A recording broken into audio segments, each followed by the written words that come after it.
This episode of Outside the Rack is brought to you by Kinetic Performance, the makers of the leading tool to measure barbell performance, the Gymaware. There is obviously a reason that the man who wrote the book on velocity-based training, Dr. Brian Mann, calls the Gymaware the Rolls-Royce when it comes to velocity-based training measuring devices. And that's because it ticks a lot of boxes when it comes to being able to measure and monitor your athletes that you get to work with. Working in velocity-based training at this time, of course, this is the tool to use.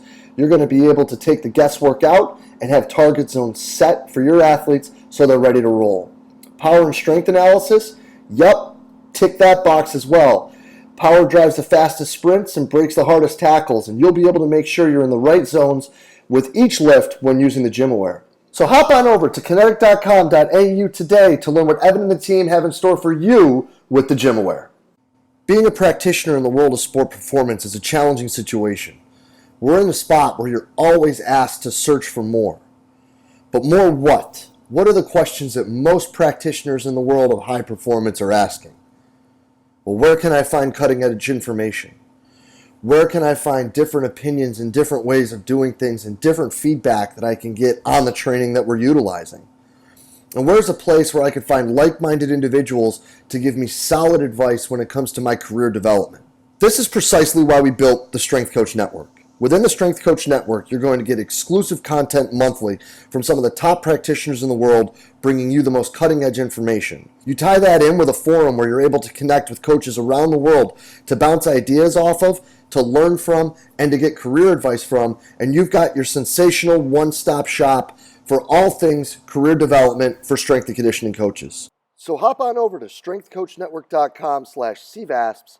That's strengthcoachnetwork.com/CVASPS to dive into all that great content today and get your 48-hour trial for only $1. I look forward to seeing you in the Strength Coach Network. What's up, everybody, and welcome to the fourth episode of Outside the Rack, brought to you by Kinetic Performance, the makers of Gymaware. In this show, we're going to take a deeper look into some of the best practitioners in the world and see how they actually are both in and out of the weight room. Today, we are joined by the University of Rhode Island's Director of Basketball Performance, Chase Campbell. Chase, thanks for being with us, brother. What's up, Jay? How you doing, man? Stoked to have you on here, man. Let's get rocking and rolling right to it. Before we get Yes, started, sir. though, homie, who is Chase Campbell? Man, well, he's definitely not one of the best practitioners in the world, but I appreciate the compliment and having me on. Chase Campbell is, director of basketball performance here at URI. That's what I do. That's not who I am. I guess who I am is a guy who likes to train athletes, play golf, and go to the beach. Other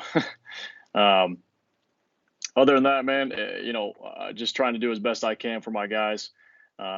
Enjoy my time here and hopefully make an impact on this team, this university, and this profession. I love it, buddy. I love it.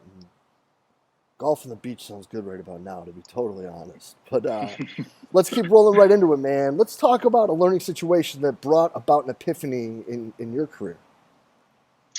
Yeah, for me, it was getting away from kind of the old school one rep max testing. That was, I come from a weightlifting background where it's all about, one rep max is, what can you throw up? And I still do that, myself, but I find it less and less valuable. And that's probably going to ruffle some feathers, but to me, there's just too many variables to control to prove that, going up 10 pounds in a squat had any direct translation to the court. 12-week training program, and we go, we squat to the end of it or whatever max we do at the end of it. And, maybe that night before the guy didn't sleep well, or he broke up with his girlfriend, or, whatever it may be, and he has just a crap performance that day. Well, then it looks like I've, not done anything, or we've made no progress over that, training cycle. So I've kind of gotten away from that one rep max testing. And then, you also see, and this again depends on the coach and the practitioner and what you allow, but things typically go to shit after, or, once you get up to those higher numbers, especially for guys that maybe have only been training for 1 to 2 years. It's not like me stepping under a bar where I can grind through a max effort lift with great technique. Hopefully good technique, but so not that I think that it's super dangerous to one rep max, but it's more risk than I really want to take at this point.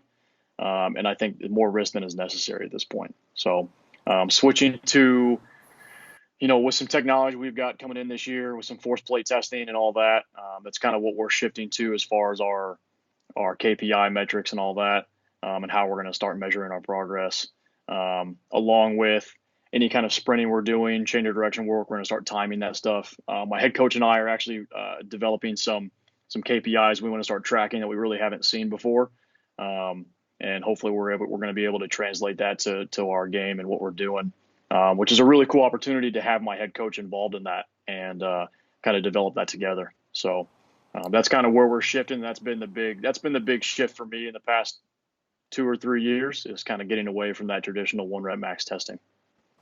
So was that more of like a review, like you taking a step back to make that decision, or was there kind of just like a situation where you were in the middle of it and you were like, yeah, this might not be a good idea anymore? It kind of evolved over time. I would look at these testing days and, we'd let our guys know, hey, this week we're going to test, or, next week we're going to test. And you start to see some of this, testing anxiety kind of come about, and guys are not really big into it. Our guys like to train. We train all year round, but the whole idea of testing just doesn't usually sit real well with them, for whatever reason. And so it kind of, when we would do these test weeks and we would see things not play out the way we'd like them to. And I don't think it's because we weren't progressing, because I would show, training numbers show that we are progressing. And what we would see on the court is guys are getting better, faster, being able to control themselves a little more, getting a little bouncier, all that kind of stuff. So, but when it came to, squat numbers or clean numbers or any of that kind of stuff, we weren't taking quite as big jumps as I would have thought we would have. And so it was kind of like, all right, are we wasting our time with these testing days? Like I'm showing that we're getting stronger. Our training numbers are progressing, we're getting faster, on some of the things we're timing. So all of that, jump heights are going up, all of that kind of stuff is improving. But, like I said, we weren't seeing jumps in the weight room quite as much as I'd like, as far as, testing day to testing day. And I started looking at it as, okay, maybe this isn't showing us maybe there's too much going on to, replicate testing day 1 to testing day 2. Too many variables to account for that I can't control. And so I felt like it was starting to skew our results a little bit. And so we just decided to kind of do away with it. Instead of wasting a week on testing, we're just going to keep training. And, I know some people don't agree with training is testing, testing is training, that kind of thing. But for us, it works. And we are showing improvement through our training. So for me to take a whole week and test something that maybe is or isn't, there's too many question marks essentially around a testing week for us, that didn't always show what we wanted it to show. So we kind of have done away with it. So That's awesome, man. I appreciate the candor with that, because I think that is something that a lot of people hold on to, is like those one rep max numbers. So that's pretty rad. So let's go to number 2. Speaking of testing and those things, if you could ask one question and you would get the answer to it, what would that question be and why?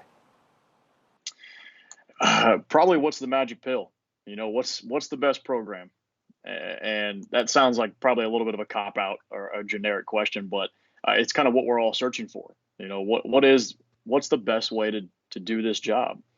Because there's so many different, philosophies and methodologies, and we see teams that success with things that we do that other people wouldn't agree with. So, it's tough to say this program is best as far as wins and losses goes. I mean, obviously with our sport, there's a lot of variables to account for when it comes to wins and losses, and we probably don't have a huge direct impact on that, as other than keeping our guys healthy and helping them perform at their highest. But what's the magic pill as far as improving every single quality of our guys, whether it be performance or health related? We like to think we have the answer, and sometimes we do and sometimes we don't. But to have the magic pill, I think would be pretty cool. But then at the same time, I also don't want the magic pill, because the process of trying to find it is a lot of fun. So that's probably the one I'd like answered the most, while also at the same time not wanting it answered, because I'd like to be the one to answer it. I don't know if that'll ever happen, but yeah, that's probably it. No, I dig it, man. That's great because, Mhm. I mean, shoot, just we're lucky in our league. Like, we've got a lot of really high level coaches that I don't think, like, I could name 6 right now, and none of us do anything remotely close to each other. And Right. it's like, it's wild how, like, people have been successful, and it's, like you said, like, how much of it is that? Yeah. Yeah. We, you mentioned our league. We do have some phenomenal strength coaches in our league. And I feel very lucky to be a part of this group here and to be able to learn from all of you guys and develop these friendships and all that. And, we just added another phenomenal strength coach to our league. I'm super excited to be able to, see him across half court every year. Um, but, yeah, man, just different philosophies across the board, like vastly different. Um, but again, we're all seeing success, to some level. So, it's a head scratcher, that's for sure. Yeah, no doubt. I love that though, man. Finding the magic pill, that would be interesting. So Yeah. I know we're catching you after one, but when Chase Campbell's got to get away, what's his escape? Yeah, the golf course for me. Um, I've been playing golf my whole life. It took a break there during kind of the high school, early college years, but have gotten back into it a lot recently, and I'm playing more golf now than I probably have in the past 10 years, just because live right down the street from a club, and summertime we get a little bit of time to get out on the course, and that's really my escape. It's out. I love being outside. Outdoors is great. Golf is a maddening game in that you can play your whole life and still suck. And thankfully, I've gotten a little bit better over the years. What's funny too is I play with a lot of my coworkers who may see this, so I'm not lying when I tell you that I've gotten a little better.